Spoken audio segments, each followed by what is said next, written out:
తెలుగు రాష్ట్రాల్లో 450కి పైగా రోబోటిక్ సర్జరీలు సక్సెస్ఫుల్ గా చేసిన ఘనత మణిపాల్ హాస్పిటల్దే. Hello, welcome to Suman TV. Telangana జానపద కళాకారులో ఒకడైనటువంటి పస్తం మొగలయ్య. పస్తం మొగలయ్య అంటే చాలా మందికి తెలియదు. బలగం మొగలయ్య అంటే మాత్రం మీకు గుర్తొస్తుంది. బలగం మూవీలో చివర్లో ఒక పాట వస్తుంది కదా, ఆ పాట ఎంతో మంది ప్రేక్షకులని ఒడిసి పట్టినట్టుగా బిగించినటువంటి పాట అది. ఆ పాట ద్వారానే మొగలయ్య చాలా ఫేమస్ అయ్యారు. మొగలయ్య గత కొన్ని రోజుల క్రితం అనారోగ్య కారణాల వల్ల మరణించడం జరిగింది. ఈ మొగలయ్య బేడ బుడగ జంగాల కళలో ఒకటైనటువంటి శారద కళలని చాలా ప్రభావితం చేసి అలాంటి కళలని చాలా అంటే తనకు ఉన్న శైలితో పాడేసి ఆ కళలకి ఒక మంచి మార్కును తెచ్చినటువంటి వ్యక్తి ఈ మొగలయ్య. ఇక్కడ వాళ్ళ ఫ్యామిలీ ఉంది, వాళ్ళ ఫ్యామిలీని అడిగి తెలుసుకుందాము అసలు ఏ కారణాల వల్ల మొగలయ్య చనిపోయారు, వాళ్ళ ఆర్థిక పరిస్థితులు ఎలా ఉన్నాయి, అలాంటి విషయాల గురించి మాట్లాడే ప్రయత్నం చేద్దాము. ప్రస్తుతం మనతో పాటు మొగలయ్య గారి భార్య ఉంది, తనతో మాట్లాడదాము. అమ్మ నమస్తే. నమస్తే సార్. ఏం పేరమ్మా మీ పేరు? నా పేరు కొమరమ్మ సార్. కోమనమ్మ గారు, ఎలా జరిగింది, ఎలా కాలం చేశారు మొగలయ్య గారు? మా కష్టాలు చెప్పను సార్. ఉమ్. బలగం సినిమాలో పోయిన కాంచి సినిమా పోయినాం, బయటకు వచ్చినాం. వేణు సార్ వచ్చిండు, మమ్మల్ని తీసుకుపోయిండు, అక్కడ పాట పాడిచ్చిండు. ఆగ్రవారం సిరిసిల్ల, ఆగ్రవారం, కొలానూరు, హైదరాబాదు కొంచెం పోయిండు సారు, పాట పాడిచ్చిండు. పాట పాడి బయటికి వెళ్ళినాక మేము ఇక మాకు ప్రోగ్రాలు చేసుకున్నాం. ఆయనకు 30 సంవత్సరాల షుగర్ వచ్చి, షుగరు బీపీ రెండు వస్తే మేము అంతకు ముందు ఆ సినిమాలో పోకముందు మా పొట్ట గడుపుకుంటాం.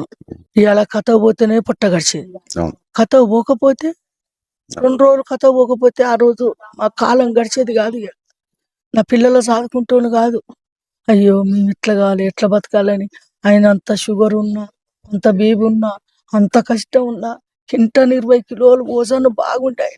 ఉమ్. ఆ వజను ఉన్నా కానీ నాకు పొట్ట గడవదు, నేను ఎట్లా ఉండాలి ఇంటికాడని ఊక ఆయన కష్టపడుకుంటా నేను కథ చెప్పేది. కష్టపడుకుంటా ఎవరన్నా 5-6 వేలు ఇస్తానంటే 4 వేలు 3 వేలు ఇస్తానంటే ఆ నైట్ అంతా పాడేది పాట. ఉమ్. ఆ నైట్ అంతా పాట పాడి వచ్చి మేము ఇవాళ ఆ నెలకు 10,000 ఆయనకు మందులు, సూదులు, ఒక్క రోజుకు 3 సార్ల సూదులు, షుగరు బీబీ, షుగర్ సూదులు, బీబీ సూదులు, షుగర్ సూదులు 3 సార్లు వేయాలి. ఉమ్. బీబీ కేరే మందులు వాడాలి. నెల 10,000 పెట్టుకుంటూ వచ్చిన. ఇక వచ్చినాక ఈ సినిమాలో పోయి పాట పాడి బయటికి వెళ్ళినాక సారు మీరు కొన్ని కుటుంబాలు కలిపినరమ్మా, మీరు మంచిగా పేరు తెచ్చిండ్రమ్మా, మీ చావట్టి పేరు వచ్చింది అని కొమరెడ్డి వెంకరెడ్డి సార్ సుత మమ్మల్ని పిలిచిండు. ఆ సార్ సుత మమ్మల్ని ఆదుకున్నాడు. మమ్మల్ని ఎర్రబెల్లి దయాకర్ సారు, ఆ సార్ ఆదుకున్నాడు. వినోద్ కుమార్ సార్, ఈయనకు హార్ట్ ప్రాబ్లం వచ్చింది. అయితే ముందుగా హరీష్ రావు సార్ ఫోన్ చేసిండు, చేసి ఆ బలగం మొయిలేయని ఆయనని బస్సుకు రావద్దు, ఆయన దుగ్గొండికి సమరాజ్ హాస్పిటల్కు ఉమ్. అంబులెన్స్ పెట్టిండు ఆ సార్. ఉమ్. అంబులెన్స్ పెట్టినాక రోజు వచ్చి దినం తప్పించి దినము కొంచెం పోయేది, మళ్ళీ తీసుకొచ్చి ఇక్కడ తోలిపోయేది. తోలిపోతే ఒకసారి హార్ట్ ప్రాబ్లం వచ్చింది. హార్ట్ ప్రాబ్లం వస్తే నిముసులు వేసారు సార్లు. Harish Rao sir, Vinod Kumar sir, Errabelli Dayakar sir, KCR sir, KTR sir, సార్లందరికీ ధన్యవాదాలు. ఆ సార్లందరూ నన్ను అక్కడికి ఉంచబోయిండ్రు.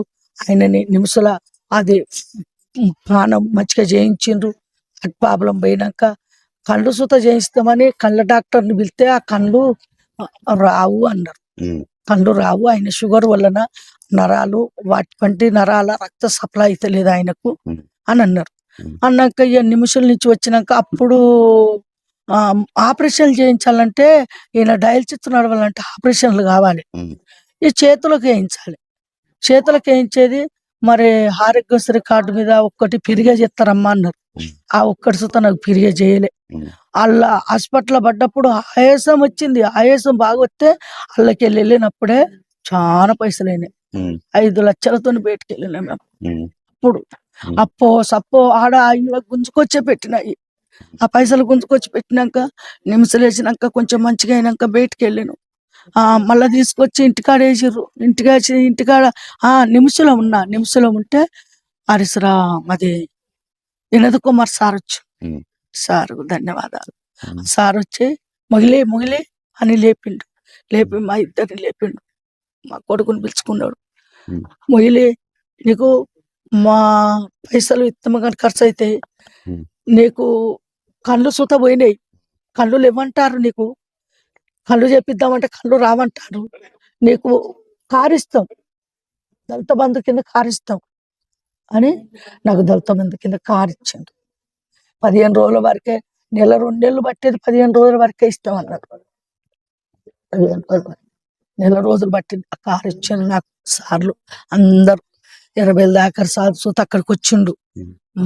అందరూ అప్పుడే చిరంజీవి సార్ ఫోన్ చేసిండు. ఏంటండి? అప్పుడే మాకు మేము నిమిషంలో ఉన్నప్పుడే చిరంజీవి సార్ ఫోన్ చేసి రమ్మని చెప్పి అన్నాడు. వేణు సార్ ఫోన్ చేసినట్టు రమ్మన్నాడు. ఉమ్. రమ్మన్నారు కానీ మేము పోలేదు. ఆడు ఆరోగ్యం మంచిగా లేక ఉమ్. ఇప్పుడు ఆ నిమిషంలో ఉండగా ట్రీట్మెంట్ అవుతుంది కదా, మళ్ళీ పోవాలంటే కుదరదు అని చెప్పి ఉమ్. పోలేదు. ఆ తర్వాత మాకు వీలైనప్పుడు సార్కు వీలు కాలేదు, విదేశాలలో ఉన్నాడు. ఇక ఆయన మాకు కలవలేదు, మాకేమి ఇవ్వలేదు. ఉమ్. ఈ మీడియా చూసి దాంట్లో కళ్యాణ్ సార్ ఇచ్చిండు, రోజా మేడం రోజా మేడం ఇచ్చింది, ఇది చిరంజీవి సార్ ఇచ్చిండు అది అని చెప్పి వాళ్ళని కలవలేదు మేము ఇప్పటి వరకు, ఉమ్. మాకేమి ఇవ్వలేదు.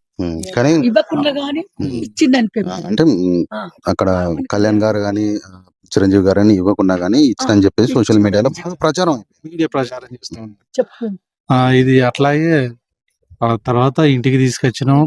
కంటిన్యూషన్ ఇట్లా డయాలసిస్ నడుతా ఉన్నది. ఉమ్. ఆ గవర్నమెంట్ పోయింది. ఆ గవర్నమెంట్ ఉన్నప్పుడు గవర్నమెంట్ మంచిగా ఆదుకున్నది, ఆరోగ్యపరంగా ఆదుకున్నది. మాకు కొన్ని డబ్బులు కూడా సాయం చేసేళ్ళు. అంటే ఆయన ఆరోగ్యం ఎంతవరకు అవుతుందో అంతవరకు చేసేళ్ళు. ఉమ్. ఆ తర్వాత కొద్ది గొప్ప అప్పులు అది ఇది అంటే ఇప్పుడు ఈ గవర్నమెంట్ వచ్చినాక ఈ గవర్నమెంట్ కూడా ప్రతి విషయాల్లో రెస్పాన్స్ అయింది. ఉమ్. పొన్నం ప్రభాకర్ సార్ మొన్న వాళ్ళ డాడీ వర్ధంతికి పిలిపించి 14వ వర్ధంతికి పిలిపించి ఉమ్. నీకు స్థలం ఇస్తా, ఇల్లు కట్టిస్తాది అని చెప్పిండు. చెప్పడం జరిగింది. చెప్పిండు. ఇది స్పీకరు ఆ ప్రసాద్ సార్, ఉమ్. ఆ సారు చూసి 1,00,000 రూపాయలు ఇస్తామా అని చెప్పి 1,00,000 రూపాయలు ఇచ్చిండు. నిన్న వచ్చినప్పుడు పక్షవాతం వచ్చిందని చెప్పి 1,00,000 రూపాయలు ఇస్తామా అని చెప్పి 1,00,000 రూపాయలు ఇచ్చిండు స్పీకర్ సార్ కూడా. ఇది మొగలయ్య గారి కుటుంబంలో చాలా అంటే ఇంతకుముందు గతంలో మొగలయ్య గారికి చాలా అనారోగ్యం కారణంగా ఉండేది. అంటే ఇప్పుడు మొగలయ్య గారు బలగం సినిమాకు ముందు నుంచి ఈ ఆరోగ్య పరిస్థితులు ఉండేదా, తర్వాత ఏమన్నా వచ్చాయా? అంత ముందుకు ఒక 30 సంవత్సరాల కాలం నుండి షుగర్ ఉండే సార్. షుగర్ అది షుగర్ కు పోతా ఉంటేనే కిడ్నీలు కొద్దిగా ఎఫెక్ట్ అవుతా ఉన్నది అని చెప్పి సార్ చెప్పిండు, డాక్టర్ సార్ చెప్పిండు. ఉమ్. చెప్తే దానికి పెట్టుకునే స్తోమత లేదు డాడీ దగ్గర. ఓకే. డబ్బులు ఇది దానికి పెట్టుకునే స్తోమత లేక అంత నెగ్లెక్ట్ చేసిండు. ఉమ్. అది బలగం సినిమా రిలీజ్ అయినాక అది ఎఫెక్ట్ చూపించింది. అప్పటి నుండిగా డయాలసిస్ బలగం సినిమా ఏది ఫ్రీ రిలీజ్ అయిపోవడంతో అప్పటి నుండి మొదలు పెడితే ఇప్పటిదాకా డయాలసిస్ మీదనే బతికాడు. ఓ, అప్పటి నుంచి అప్పటి నుండి మొదలు పెడితే ఇప్పటిదాకా డయాలసిస్ మీదనే బతికాడు. ఉమ్. ఇంకా రిలీజ్ కాకముందు ఫ్రీ రిలీజ్ కు. అంటే ఇప్పుడు బలగం సినిమాకు ముందు అయితే మొగలయ్య గారు మన బూడిద జంగల్ జానపద కళల మీద బాగా బుర్రకథలు చేసేవాడు. తర్వాత బలగం సినిమా విడుదలైన తర్వాత ఇలా మళ్ళీ కథలు చెప్పేవాడా బయట? పోయేది కథలు చెప్పేది. అట్లా ఒక 6 నెలల్లో ఇట్లా పోవచ్చు. ఆ తర్వాత ఇంకింత ఎఫెక్ట్ అయిపోయింది, పోవడం బంద్ చేసేది. అమ్మ ఇప్పుడు మరి ఆయన మందులకు కావాలంటే ఎట్లా అని చెప్పి అమ్మ ఒక్కదే పోయి చెప్పి వచ్చేది. ఎక్కడన్నా ప్రోగ్రామ్ ఉన్నదంటే ఈ సినిమా తీసినాక ఇంత కొద్దిగా ఫేమ్ ఎక్కువైంది, ఆ డాడీ పైసలు అమ్మ పైసలు అమ్మకే వచ్చేది అన్నట్టు. అట్లా పోయి అమ్మ ఒక్కది పోయి చెప్పేది. నేను అట్లా ఉల్లిగడ్డ అది ఇది అమ్ముకుంటా, నేను చిల్లర బిజినెస్ చేసుకుంటాను. ఉల్లిగడ్డ ఇట్లా అమ్ముకుంటా. నాది 3 పిల్లలు అన్నట్టు. నాకు షుగర్ బీపీ ఉంది. ఇక అవి వాటి మీద ఇది వెళ్ళాలంటే ఈ మందులకు వీటికి వెళ్ళవాలంటే అమ్మ అప్పుడప్పుడు ప్రోగ్రామ్ లో పోయేది.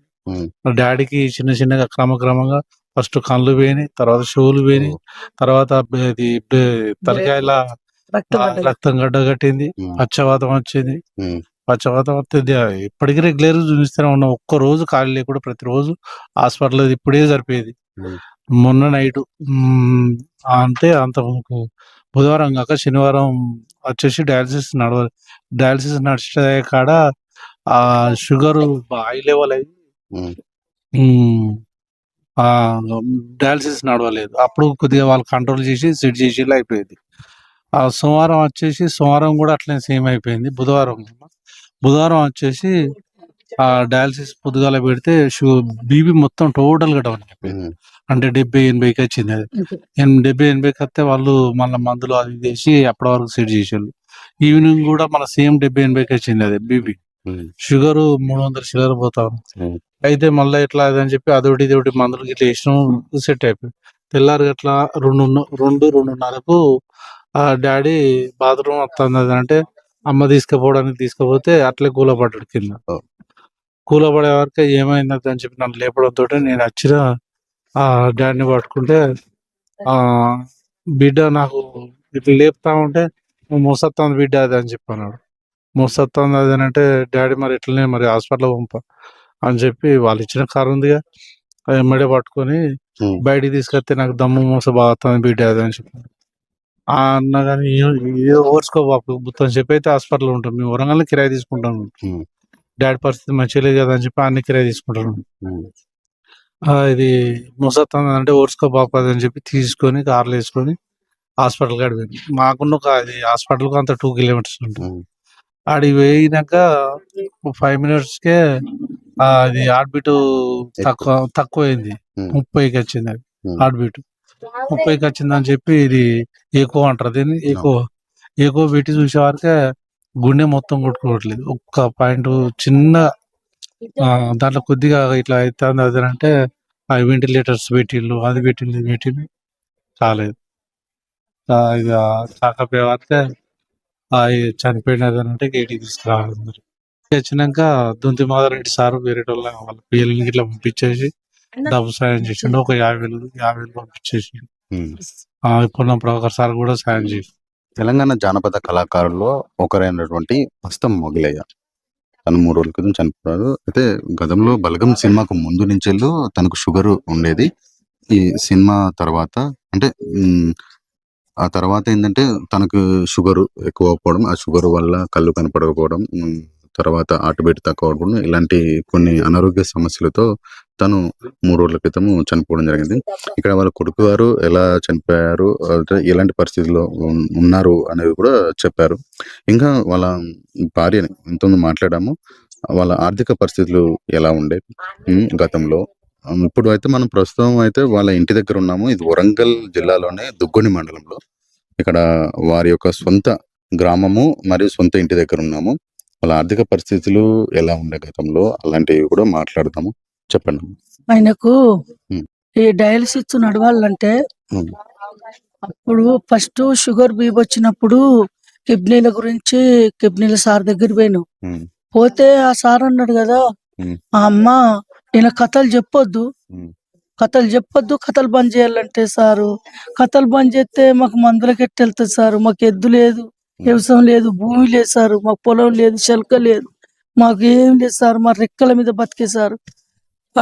కథకు పోయిన రోజే కడుపు నిండా తిండి, కథలు లేని రోజు కథలు ఒక 10 రోజులు రాకుంటే కడుపు ఎండుకొని పండు కూడా సార్, మా బతుకు లేదు సార్ అని అంటే అది నీ ఇష్టము, ఆ కిడ్నీల మీద పడుతుంది, మొత్తం కిడ్నీలు ఖరాబ్ అవుతానే, కిడ్నీలు కూడా పోయినాయి, కిడ్నీలు ఖరాబ్ అవుతానే, మందులు వాడు అన్నాడు.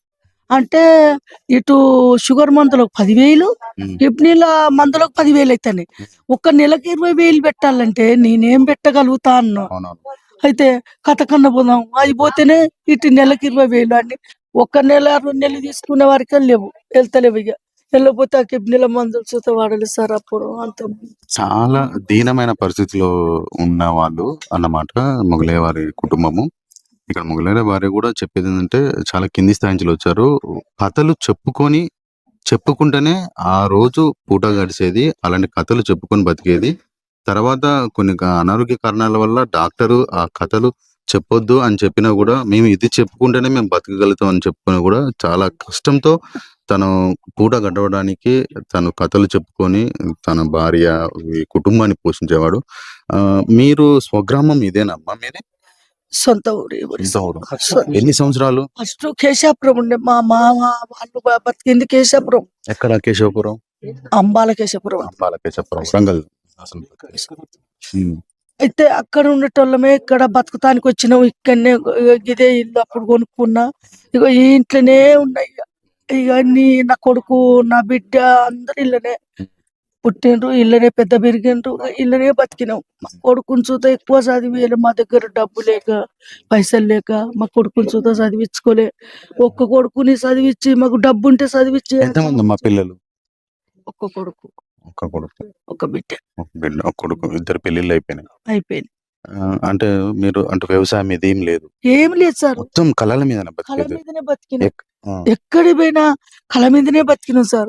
ఉమ్. రెక్కలు కొట్టుకుంటేనే బతుకుడు. అంటే ఎక్కడ పాటలు పాడాలి లేకపోతే ఎక్కడ జానపద కళలు వేయాలంటే ఆడికి వెళ్ళేది. ఎవరన్నా చచ్చిపోతే ఆడ కథ చెప్పిస్తే ఆ కథ మీద బతికేది. ఉమ్, ఆ ప్రోగ్రాం చేసి ఆ నైట్ అంతా 4 గంటలు చెప్పి ఆయనకు ఈ షుగరు, ఈ ఈయన కిడ్నీల మీద ఈ వజను ఉమ్. హాసక ఈ కథ చెప్పి అయిపోయినాక మస్తు బాధపడేది సార్. అంటే కూర్చొని చెప్పేదా కథ, నిలబడి? నిలబడి చెప్పాలి, కూర్చొని చెప్తే ఎవరు ఇస్తారు మాకు పైసలు? నువ్వు కూర్చొని చెప్పినావు నీకు ఇస్తాం ఆ పైసలు అంటారు. ఓ. నిలబడి మళ్ళీ అంత వజన్ ఉన్నా గానీ ఎగురుకుంటే చెప్పేది ఆయన కథ. ఉమ్. చెప్పి దానికి దీనికి కిడ్నీలు కూలిపోయినాయి. 16 ఆపరేషన్ చేయించిన. ఎన్ని కేజీలు ఉండేదమ్మా మొగలయ్య? 120 కేజీలు, 120 కేజీలు ఉంటాయి. 55 కేజీలకు తక్కువ వచ్చాడు. ఉమ్. 55 కేజీలకు తక్కువ వచ్చాడు. దీని మీద ఇల్లు కరెక్ట్ సరి చేసుకోలేక ఉమ్. దాని మీద కవర్ తీసుకొచ్చేసి ఆడైన కవర్ కప్పించారు. సరి చేసుకోలేక ఆ పరిస్థితి అంటే డాడీకి ఇటు మందలకు పెట్టాలి, దానికి కాదు అది అని చెప్పి ఆ ఇల్లు కూడా ఊగుతుంది అది అని చెప్పి మళ్ళీ వేరే వర్షాకాలం వస్తే వేరే కడ కిరాయి దానికి కిటికించులు పెట్టించుకోలేదు సార్, ఉత్త గుడ్డలు కట్టుకుంటారు. తీసుకున్నాడు. ఇక్కడ ఇప్పుడు మీరు విన్నారు కదా వాటి మాటల్లో వాళ్ళ ఆర్థిక పరిస్థితులు ఎలా ఉన్నాయి, వాళ్ళు ఎక్కడి నుంచి వచ్చారు, గతంలో ఎలా ఉండేది. ఒక పాటలు చెప్పుకొని జానపద కళలు చెప్పుకుంటే మాత్రమే వీళ్ళ పూట గడిచేది. అలాంటి పరిస్థితుల్లో మొగలయ్య గారి కుటుంబం ఉన్నది.